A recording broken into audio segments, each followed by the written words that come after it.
Hello, everyone, and welcome back to the Second Party Podcast.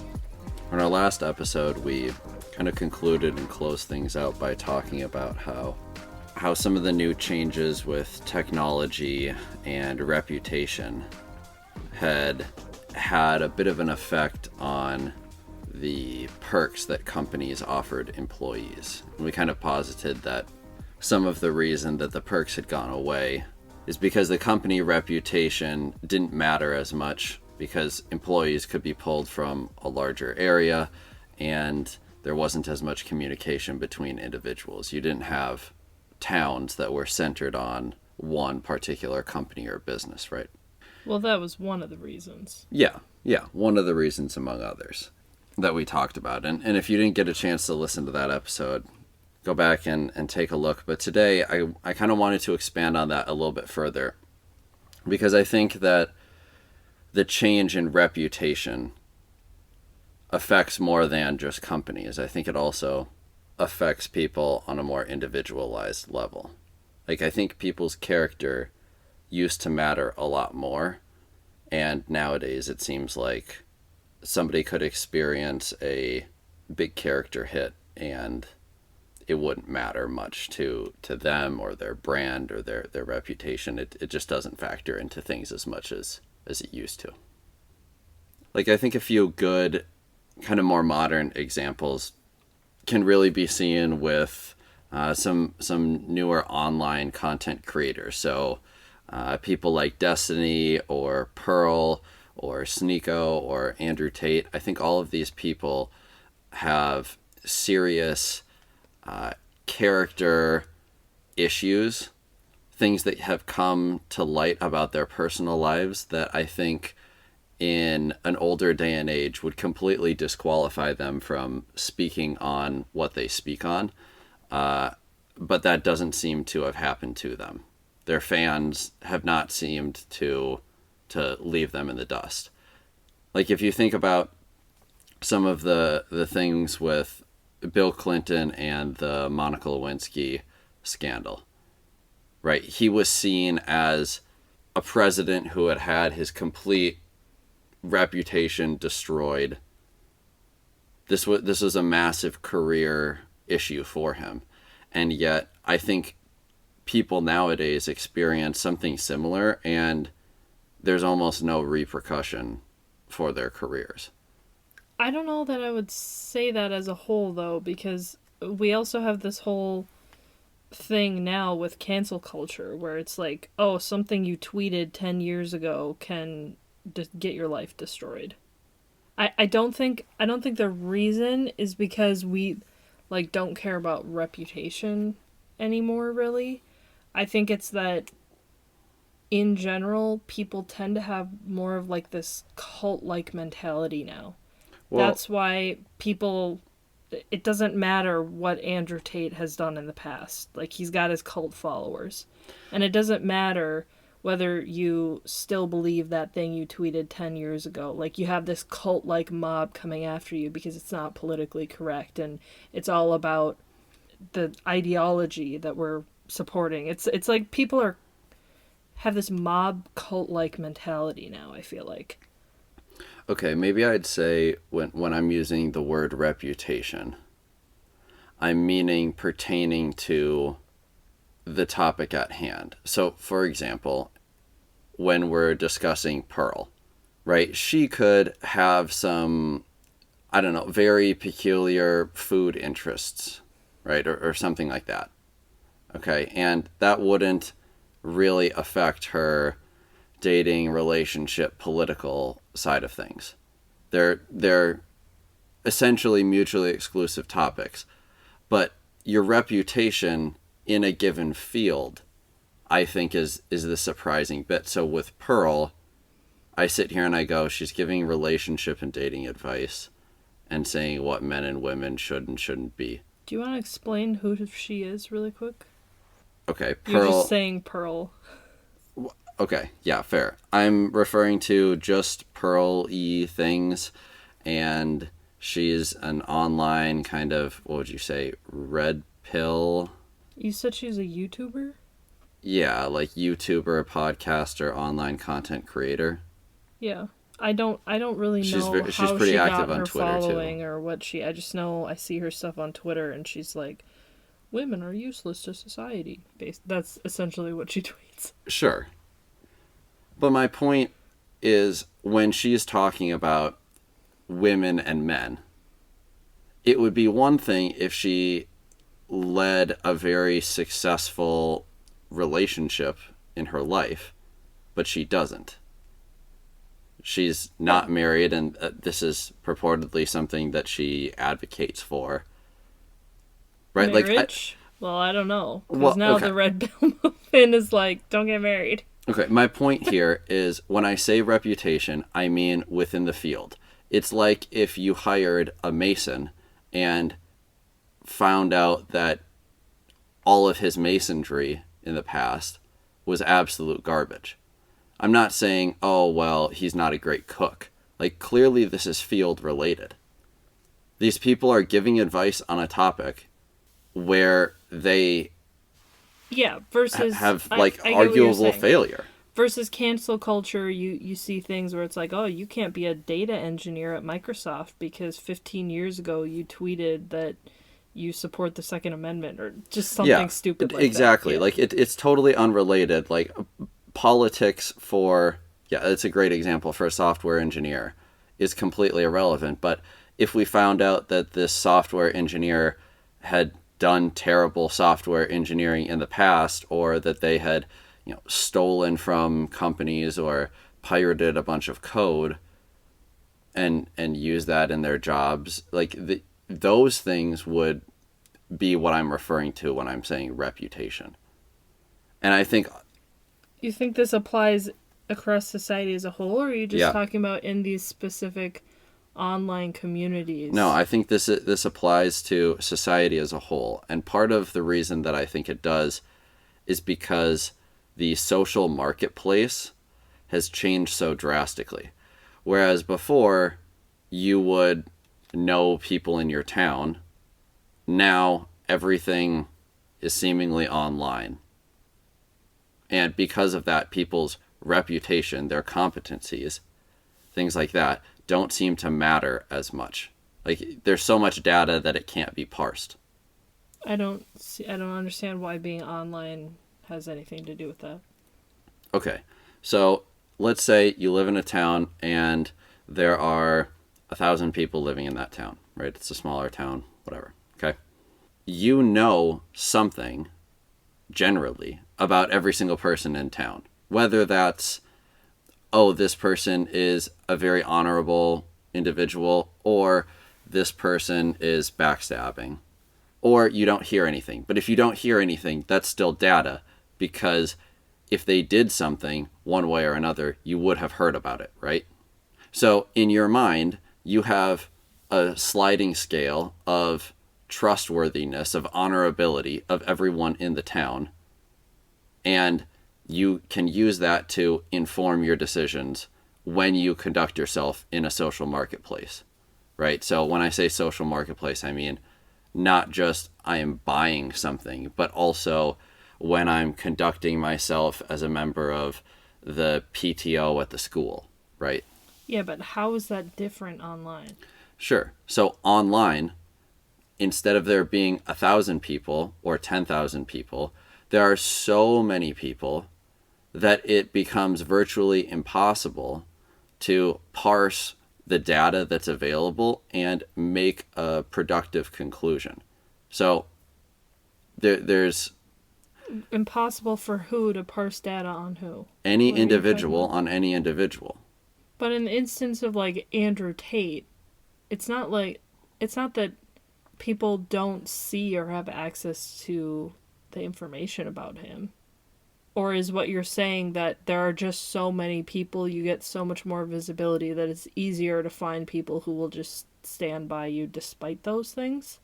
Well, that's certainly part of it, but when there's so much data, I'm saying you can't even parse it for a given individual because there's so much noise. So you sit here and you go, well, I can parse the data on Andrew Tate. And it's like, well, there's so much. I don't know that you can. You can't actually parse all of it. Now, what you can do is you can say, from this limited amount of data, I've come to this conclusion, but your ability to do a full-scaled analysis on someone is so much less. Because like you could hear every single rumor about some one person in your town in the olden days. Okay? You could talk to every single person in the town about John the Smith. John the Smith? Yeah. And his nail quality. John the Smith? Yeah. Like the smith in the town. Like a blacksmith who makes nails. I don't think blacksmith is shortened to Smith. A lot of times people's last names were pulled from their professions. Okay. And the reason that there are many people named Smith is generally attributed to people being blacksmiths. Yeah. I don't know that I believe that. I think you're making that up. No, I don't believe you. Where do you think some of these last names, like Smith or Letterman, or like where do you think some of these names come from? Europe? Well, yeah, sure, from Europe, but also They're just names. I don't know. Where does any name come from? People don't pick their last names. They just get handed down. Okay. Let's continue. Where were we? You were making up stuff about the origin of okay, last names. yeah. Let's say, for example, there's somebody in your town. They make nails, and everyone buys their nails. Nails. Okay. Yeah. Blacksmiths used to have to make nails before. Nails? Yeah. For building things. Fingernails? Oh, For building things. okay. Fasteners. No, they're nails. Well, yeah, okay, but I'm being more precise. Okay. There's somebody in the town, they make nails. You could talk to every single person in the town about the person who makes the nails and get an understanding of that person's reputation. Right? I don't know. I didn't live in towns that were like that. Okay. You could. Okay. Reasonably. Nowadays, because there are so many people saying so many things about everyone, you can't accurately gather that data. Like, you can find people saying good and bad things about anybody. And there's essentially an infinite amount of both. Like, take Donald Trump, for example. Like, what exactly is his reputation? Like, I don't know. It depends on who you talk to. And there's an infinite amount. There's a near infinite amount of people who you could go talk to who would say, Donald Trump is the greatest president in American history. He's this amazing patriot. Near infinite? You said a near infinite amount of people. Yeah. Meaning you know could what sit down and talk to Infinite someone. means? Yeah. How's this? Functionally infinite. You could never talk to every single person in that category. Okay. So to you, it's infinite. Okay. And similarly, you could go talk to a functionally infinite amount of people in a completely different camp who say he's the absolute worst person ever. He's a racist and a bigot and all these things. Okay. So how exactly are you to parse a functionally infinite amount of data on each side? This is what I was saying. You just have to decide which mob you're going to be a part of. Because I feel like this is what I was saying. Like, people just... There's this more mob cult-like dynamic in our society where it's like you pick the camp you're in and you're just in that camp. You follow what that camp does. Because how else are you going to know what to think if what you're saying is true, right? Like, it would take so much to try and form an actual informed opinion about something, I feel like. With so much noise, understand, like, what is true. Yeah, I don't know how you can, apart from... So I think a lot of just people, pick. you pick a mob, you pick an ideology, you pick an identity, and that informs how you think. Now you could say how do people go about picking what they're going to be. That's Sure. a different conversation, I think. But Sure. I do feel like that is kind of the norm, though. Like, I feel like it's hard to find people who aren't like that, who don't just pick what they think and believe based on this set of ideologies or this group, this political party. Hmm. Like, people who actually try to think about things critically for themselves and formulate their own opinions. Do you think that's because the connectedness of people and how they communicate has changed? Like, do you think it's implicit in that technological, physical change? I think that's probably part of it, but I do think part of it is what you're saying, where we have this excess of information, right? It's almost like this paradox of we live in an era where information has never been more prevalent, more accessible to more people, Hmm. and it's like too much. Like, people don't know what to do with that. Yeah, I Like, mean, it's almost like paradox of choice when there's so much information available to you. yeah, I mean, I think like at the beginning of the century, that this massive shift took place. Like people used to have to congregate in person Our to parents had to basically exchange ideas. our parents had to go to the library in college Yeah, and find a book yeah, and about a topic to yeah, research it, and there's only a handful of options at their or disposal. think like to talk to someone, you would have to go to a library or a coffee shop or a restaurant, like a town hall. Like you'd have to go Well, they to had a I mean, park. they had phones. No, I'm saying I'm saying even a bit before that, but Okay, I'm saying our parents had phones, but yeah, our parents had phones. computers were like not a thing though, or they were brand new. Yeah, but I mean, to your point, like communication radically changed with the advent of smartphones and the internet, and you Yeah, know, it's like with an abundance of information, people got stupider. yeah, Like, or maybe the standard deviation got bigger. I don't know. I think it's more of the latter. But I mean, it takes the number of people you can communicate with and rapidly expands it, right? Like now you can contact anyone with a cell phone.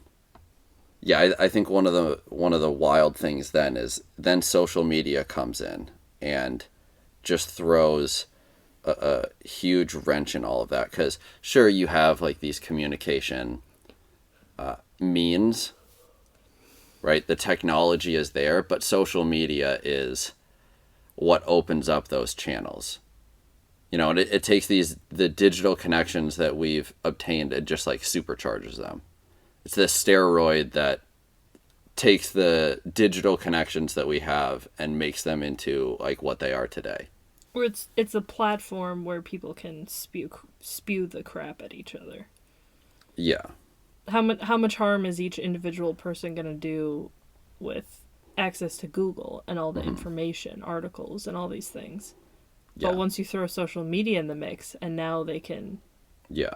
throw things at each other and talk with other humans live, and Yeah, I mean that's a fair point. Like maybe that's the real differentiation between oh, well, we have telephones, right? And nowadays. Like whereas before you could contact anyone, like technically you well, could it's like give this, anyone a it's this call. public space, right? Like, Yeah. But like I now think this should be considered a public space, right? yeah. What other point in time, and what other type of thing was there ever where any random person could just put a thought out there in public, and it has the ability to be seen by just hundreds of thousands and millions of people? Like, you could do that.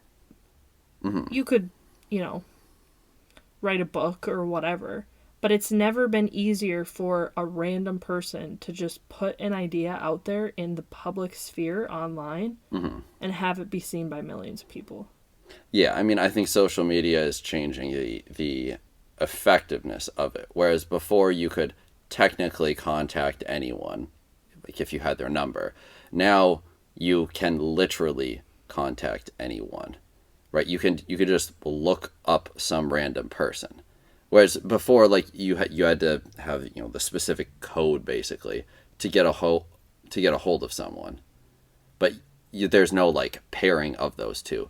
Now that pairing is there, and you can expand your circles and connect with more people and see the friends of your friends, and like the degree of interconnectedness is so much higher. Like I think there was a study done where it pulled a bunch of data from Facebook, and it was discovered that any two people on Earth had a maximum of 7 degrees of separation between them. So I'm friends with you, you're friends with somebody else, right? Like that's 2. 7 connects every single human being. Mm-hmm. That's kind of crazy to think about. Yeah, that has never been the case in all of human history. Yeah, like you can connect with someone who you've literally never met before in real life. Mm-hmm. People find their spouses on Twitter. Yeah, That's wild to me still. I can't, like, I can't comprehend that. I don't know. yeah. I think this did 2 kind of main things. The higher degree of interconnectedness. The first is it radically expanded people's social circles. So like you said, whether that's finding a prospective mate or, you know, just connecting with people. Or finding communities Mm-hmm. that of people that are going through the same things that you are. Yeah. Support communities or people that believe the same things that you do. Like why Yeah. conspiracy theorists like this is all enabled by online communities. Yeah. Like it's taken that proximity requirement and just done away with it all entirely. And I think the second thing that this did was it altered how we communicate.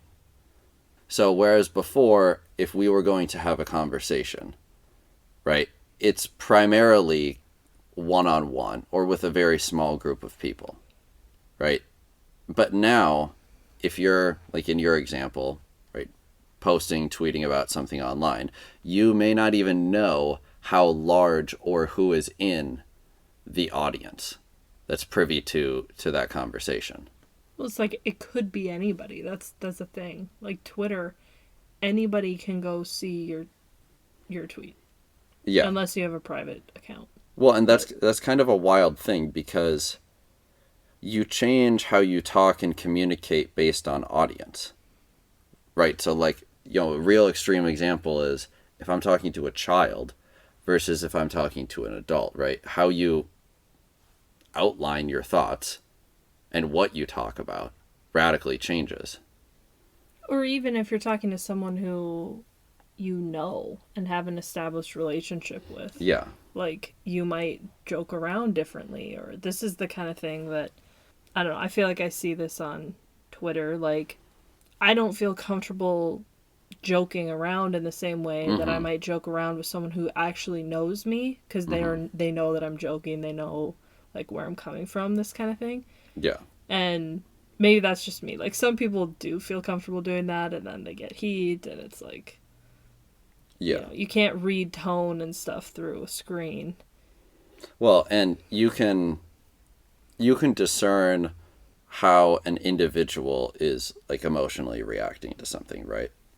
And to some degree you can a group. And maybe to some degree you can an individual who's behind a screen. But it's almost impossible to discern the reaction of a group to something that you are saying when it's digital. And I don't think that we were designed to manage this new kind of artificial connectedness. I mean, it's different for sure. Like I said, it's unlike anything that human civilization has had to figure out before. Yeah.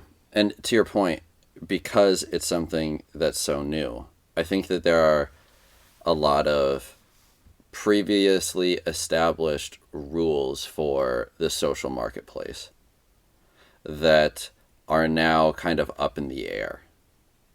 So one realm where I think the rules have radically changed or are really unclear has to do with things being grounded in something physical, right? Something tangible. And there's kind of a biological basis to this because if you think about like how somebody responds to and treats someone who's like 6'4", 250 pounds is really different from how somebody responds to someone who's maybe 5'6", 130 pounds. Right? Like your biology recognizes that differential and goes, that dude is really muscular and way bigger than me. I better not piss him off. Oh, that dude's way smaller than me. I can be a little bit I better piss him off. more, I was going to say more loose with my tongue, but yeah. And like you can kind of think about this too. That's something that keeps people in check a little bit. Right? If we start getting into a disagreement and all of a sudden the threat of like physical altercation is on the table, both of us are going to kind of shy away from it, right? Because even if you're the 6'4" person and I'm the 5'6" person, right? There's still a likely negative of some serious. There's still a high likelihood of like a serious negative consequence for you, even if you're bigger than me, if things get physical, because you could easily lose to 2, 3, 4 people, right? Like 2 smaller people can easily take down a bigger person. And if we're, at a bar or a restaurant or hanging out or something, like you can get taken out essentially as easily as me. And that threat of physical altercation kind of keeps people in line a bit more. It serves as almost like a guardrail. I think, yeah, that doesn't exist online. Yeah, and that's why people like run their mouths like crazy online. And people are vicious online. I mean, people are vicious in real life too, but man, the things people will say online, it's just awful. Yeah, what's the Bible verse like? Speak softly and carry a big stick. What? Maybe it's not a Bible verse. That. I don't think. Let's see. Yeah. Okay, it's not a Bible verse. It's a Teddy Roosevelt quote. Okay, same thing. Yeah, Teddy Roosevelt said, "Speak softly and carry a big stick. You will go far." He was talking about like foreign policy and deterrence, but I think that can be extrapolated to like an individual level as well. And maybe that's even more literal, right? Like if you think about that size differential between people, like what's the equalizer of that? Like you could be a 5'4" woman. How do you take down a 6'4" jacked dude? Gun. Yeah, like right there. And that keeps everyone in line. Yeah.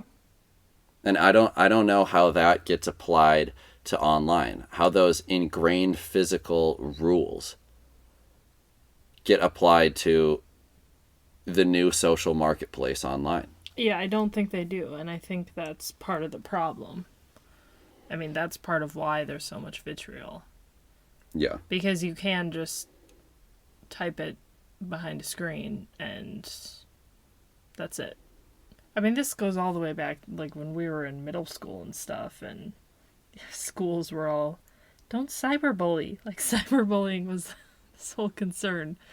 You remember that? It was just like a whole campaign amongst all of the American schools in 2008, 10.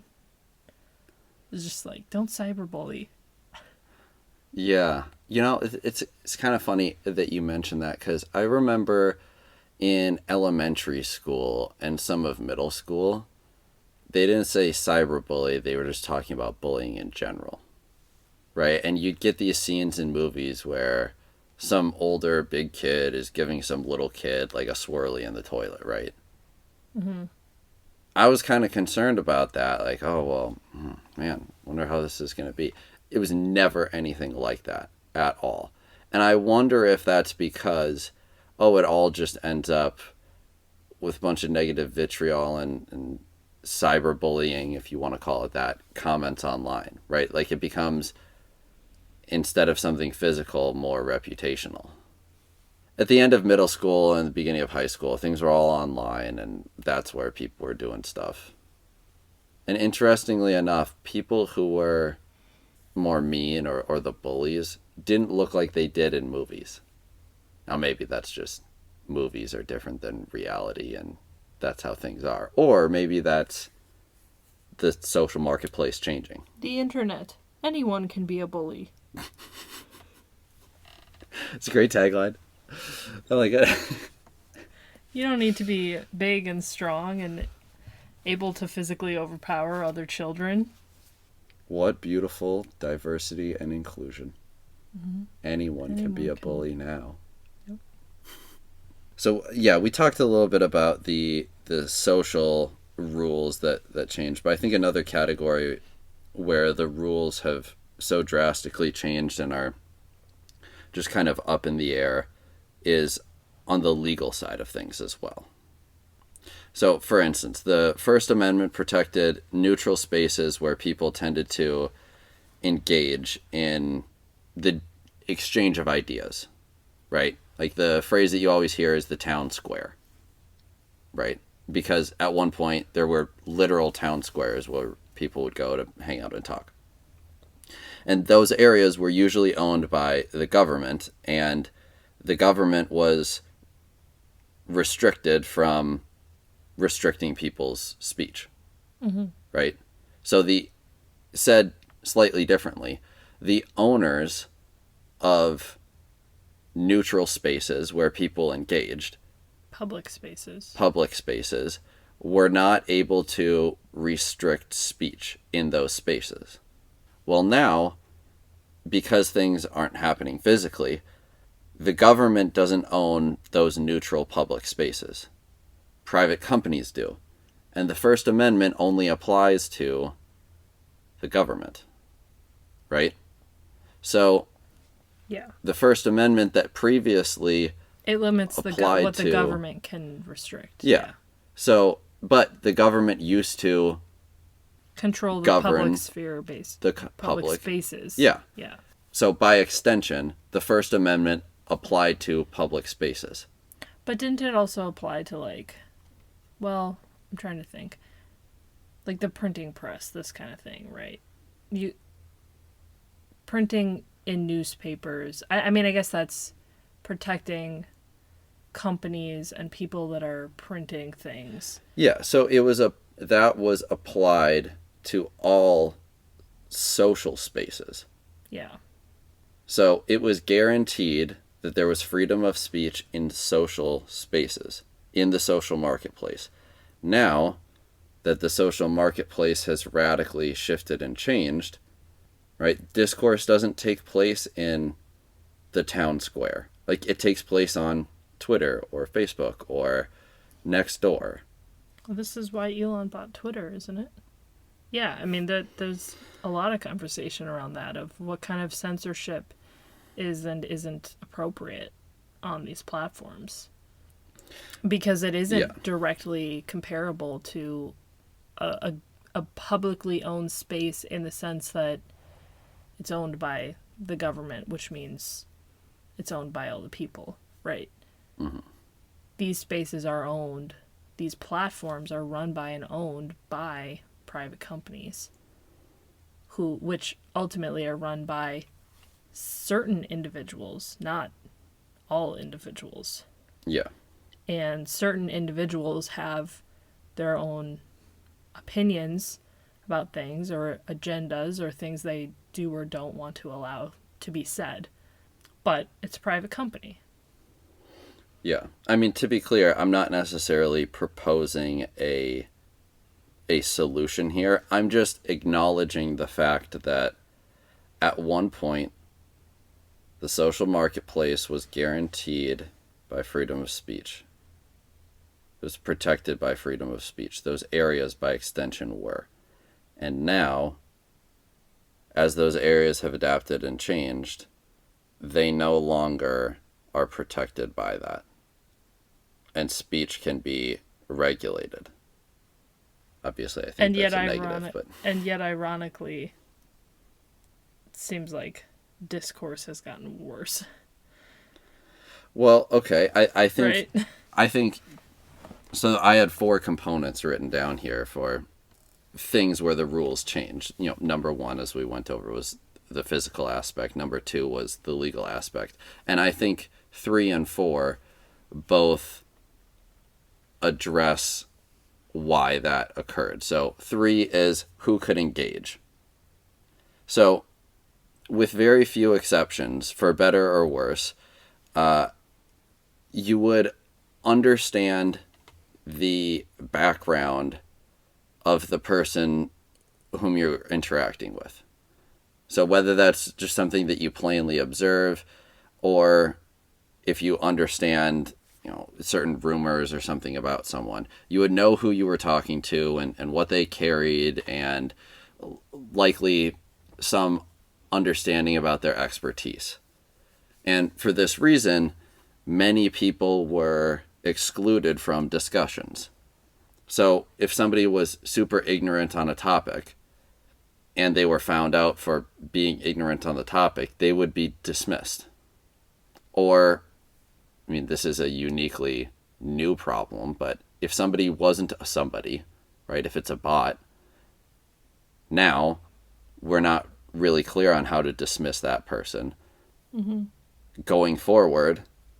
But in the past, that wasn't even a problem. Or if you think, about the crazy dude on the corner, he walks into the political discussion in the town hall, he gets dismissed because he's the crazy dude on the corner. But now you have no ability to filter that person out, really. And if anything, the kind of thing that happens online is people see the crazy stuff and then they start almost amplifying it because it's crazy. And so you have like this rage baiting that's going on. Yeah. Right? People see insane things. I think this is what happens with Pearl a lot, is it's so hard for people to not say something. Yeah. To not quote tweet it and shoot it down, or to not comment on it. Yeah. That's true. Like and I don't know what about it being online, maybe if it does, makes stuff like that harder to ignore than some crazy person in real life shouting at the corner of a street or something. Maybe it's the fact that you don't have to physically confront that person. But then it's this negative loop because they're getting all this engagement for posting crazy stuff because no one can just look past it. Well, I think the thing with that is, imagine if somebody was saying a bunch of crazy stuff, right, on their soapbox, and there were a bunch of people that you could see listening. Because people who say crazy stuff online, sometimes they're dismissed, and that's fine, and it works like we do in the real world. But the problem is, A, that takes a while for people to figure out, and B, because there's so many people, they have an audience. Like, if you walked past some crazy person screaming, you dismiss it. If you walked past some crazy person screaming and there were 30 people intently listening, you'd wonder, what's happening here? And maybe you'd stop and listen. Yeah. This is a good tie-in with my last one, which is, I think we have a real misunderstanding of rules surrounding, like, disclosure and people's reputation. Like, when somebody would engage in a discussion, it was baked in that you knew who they were, and it forced people to put their reputations on the line, right? Like, if I say something stupid, it's on my, like, kind of public record, right? That's kind of how you could think about a reputation. Now people can be anonymous online. Yeah. I don't know if that's where you're going, but that doesn't help. Well, that's certainly part of it. And another part of it is the reputation mattered, like we had talked about earlier, because the social marketplace that you had access to was smaller because of the society size. Like if somebody steps out of line, everyone's going to know who did so and they're going to respond in kind, versus now there are so many people that won't be able to understand that that person, let's say, stepped out of line and then respond in kind. So the fourth thing is what? The fourth thing is circling back to our beginning, where people's reputations have seriously affected the social marketplace. What are the four things? What's the... Okay. No, what? They're like reasons. I thought they were reasons why. The four items that I'm addressing are areas where rules that were previously known have been upended. So rules surrounding physical things, rules surrounding legal things, rules surrounding who can and can't engage in a discussion, and rules surrounding people's reputations. All of these things have been upended in the new social marketplace, and as a result, it can't be treated like the old social marketplace. And it adds a level of complexity, and because there are no rules, it's just kind of the Wild West. Okay. So because there are no physical guardrails and rules, people act particularly differently. Because of differing legal considerations, people are acting very differently. Because of limitations on who can or can't engage, people are acting very differently. And because of, I would argue, a lack of people's real reputations, but just in a more general sense, the lack of clearly defined rules surrounding people's reputations and the repercussions of them. All of these upended rules make the new social marketplace the Wild West when compared to how things were conducted. I don't know how we really resolve this, but these are just some observations I've had about how I don't think different the social marketplace is. I don't think we resolve it, quote unquote. I think we adapt to it. That's what we do. It is what it is. Like, there's no going back from this. The internet's here. Yeah, I mean, hearkening back to our episode on technology, I think this is another instance where you can kind of ask yourself, are we in control or is the technology? I would contend, since we don't know the rules, since all of these things have been upended, that we're not in control of this. We're not in control of our own social marketplace and its radical recent changes. Bummer.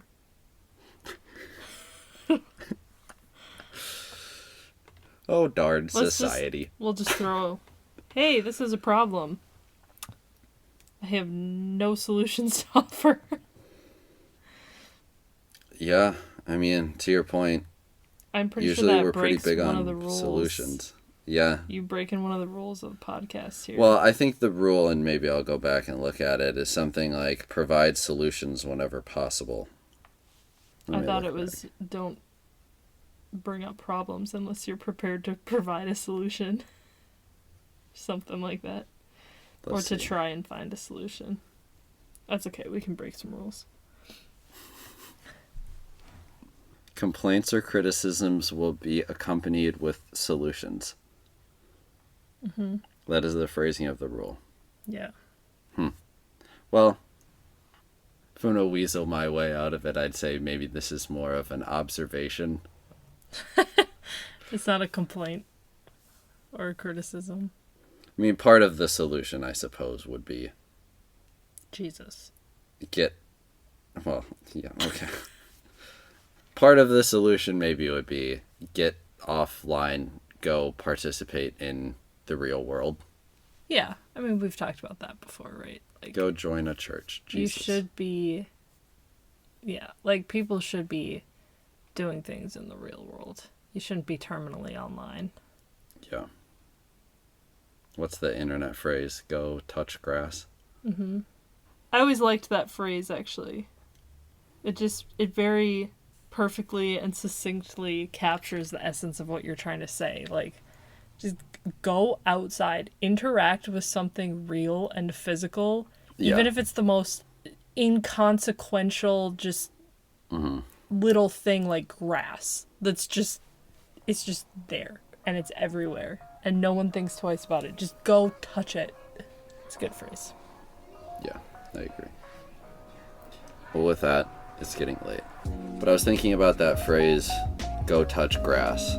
And when it comes to problem solving, I think something that I often observe is people implementing solutions that only really work in the theoretical. They live their lives problem solving only in the abstract, but not in the real grounded world, right? They need to touch grass. And when it comes to problem solving, a phrase that I always think to myself when somebody is solving problems exclusively in the abstract is anyone who had built an IKEA desk would be able to see that this wouldn't work. Because sometimes you'll see people, they provide some solution and it works on paper, but in the real world it makes no sense. You know, like you've got some hole that drills into something and then just takes a 90-degree turn, and you're looking at this going, how could this possibly be manufactured? Well, if you got out there, if you touched grass, if you put together an IKEA desk, you wouldn't make that engineering mistake. So in a similar conclusion to our resolution about the new and old social marketplaces, go touch grass and maybe go build an IKEA desk.